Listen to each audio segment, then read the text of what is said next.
President Bola Tinubu came at a time when the odds were against him. Even members of the Southwest, I was with him in the primaries and before the primaries. I know prominent figures in the Southwest who turned their back from him. Why? Because they were hearing that a Fulani man will give to another Fulani man.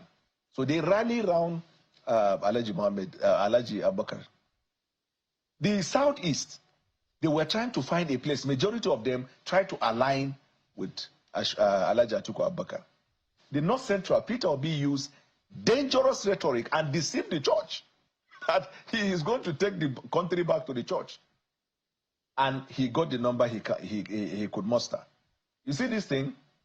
This is going to be like I don't know how to describe it, but let me take you zone by zone. You see the Southeast, I guarantee you President Bola Tinubu is going to get more than 4 times, if not 6 times, the value of the vote he got. So because all the governors get 800,000 votes or 700,000 in the Southeast, that's what you're saying? No, he will get up to 2 million. But let me tell you. In the Southeast? Yes. Where will he get that? Let me tell you why. How many votes are there in the Southeast? There are lots of votes. Yeah, but the question is that if Peter Obi is not on the ballot. No, Peter Obi will never. He's a director general in ADC, the coalition of. Peter Obi has 3 options on the table right now. Which option? PDP, Labour Party, ADC. Let me tell you, those who were saying PDP, when he had Jonathan, immediately he said he's Labour. And why he's Labour? He said he swore he never said he's Labour. He is. He said ADC. Then he swore that he's Labour. As I tell you, he's not going to get a ticket in any of the parties. That is Peter Obi. Now, the problem now is that he might not even get the vice presidential ticket from the way things are going.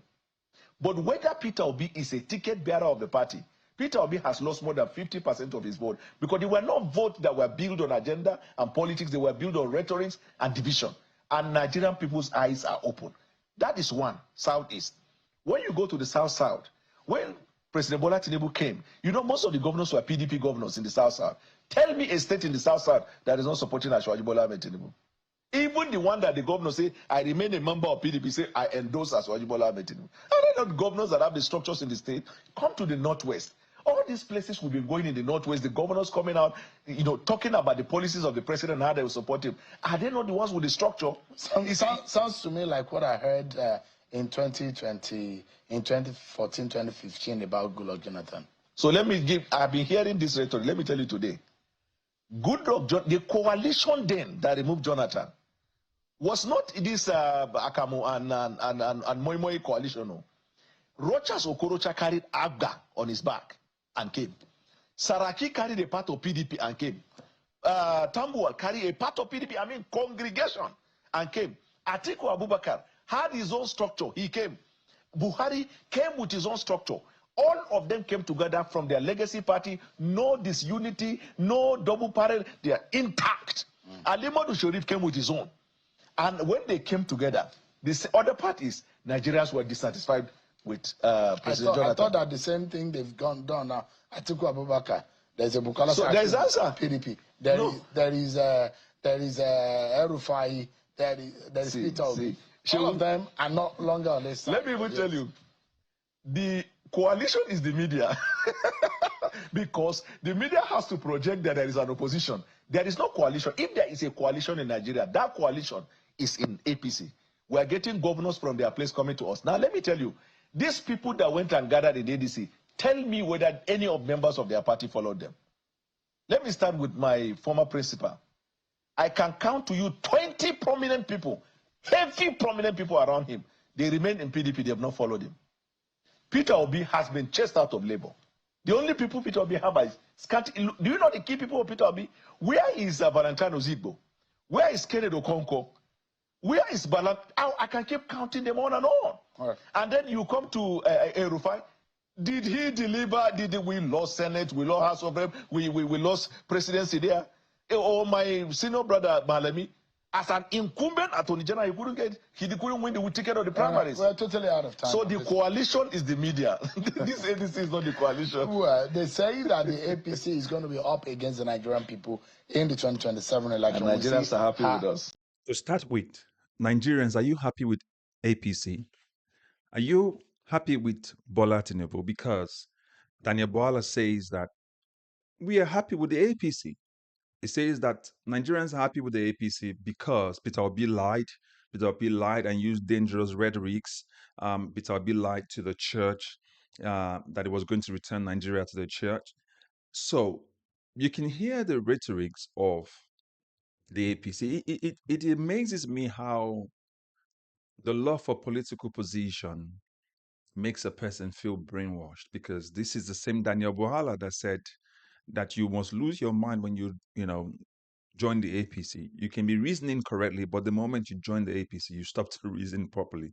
And you can almost conclude as well that the fact of reasoning, or logical reasoning, has actually gone away from Daniel Bwala, because I'm just taking his own words anyway. So I'm not insulting him. Don't say I am insulting him. I'm just looking at it analytically based on what he said. But again, he said Nigerians are happy with him. Are you happy?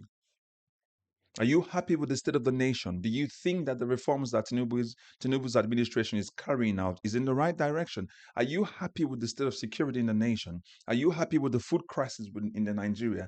Are you happy with the healthcare sector, our education sector? Are you happy with the padding of the budget? The allocation of budgets, are you happy with it?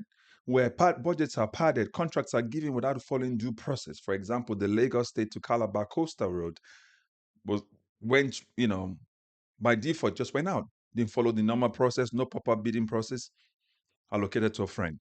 Are you happy with that? But again, he said something very, very interesting. He said Peter Obi used dangerous rhetorics in 2023, and that Peter Obi has lost 50% of his votes because his policies, the rhetorics he used, were not based on policies.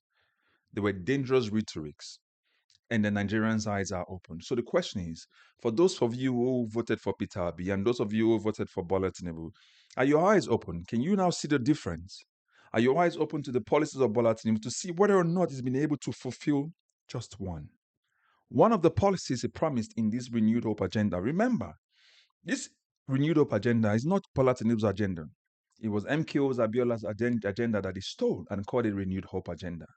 So the question is, has he been able to fulfill those agenda he promised in the 2023 election? Bwala says Obi is going to be the director general of the ADC. He's not even going to get the presidential ticket, whether from Labour Party, ADC, or PDP. That Peter Obi has been chased out of the Labour Party. Is that what you concur with? So I often get questions like this asked over and over. And I get people come on the comment section and talk about how short-sighted we are for clamoring for a better Nigeria.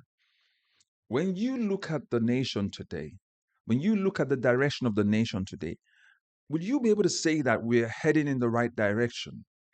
Because if we have to go by Daniel Bwala's words, we are happy with APC. We're happy with the cost of living, that our monies cannot even pay for food or goods and services anymore, that we're paying 10 times more than what we were paying before under this government. And that he is taking us in the direction of Buhari, because he promised he was going to continue from where Buhari left off. They removed subsidy, we're borrowing even much more. They're doing projects we cannot see them, and they're borrowing against our grandchildren. So the question again I ask, are you happy with what he said? Because he said, we are happy with Bola Tinubu, but we're not happy with Peter Obi because Peter Obi lied to Nigerians. The question is this: did Peter Obi lie in 2023? Who was our best option? Was the election rigged in 2023? Who won the election? Peter Obi, Bola Tinubu, Atiku? Those are the questions. And it says that the structure, because you keep hearing them say structure, structure. It's saying that there's not a governor within the southern region that is not supporting Bola Tinubu. The question is, in the normal system, the governor has one vote, the people have one vote. I mean, each individual with their one vote. What structure does the governor have?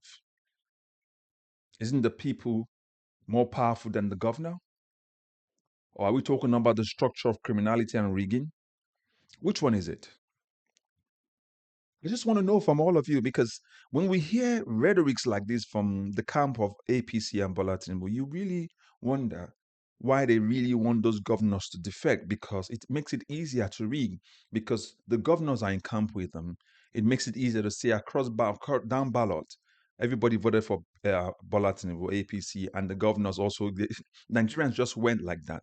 Imagine we just go like Wike tried to make us think that Nigerians went and voted for Bola Tinubu as president and governor for PDP and the House of Rep. And they'll do exactly the same thing across the board in the way they tried to rig the election uniformly in 2027, just as they did in 2023. I just give you an idea of what you think might happen. But let me know what you think in the comment section, what you think these guys, their plans are, and whether or not you believe 2027 will be Nigeria versus APC. How do you think we're going to defend this vote and come out en masse and vote against this APC and make sure our votes count? Put your comment in the comment section. Please like, share, and subscribe if you've not done so. And remember to recommend this channel too. I'll catch you in the next video. God bless you. Bye-bye for now.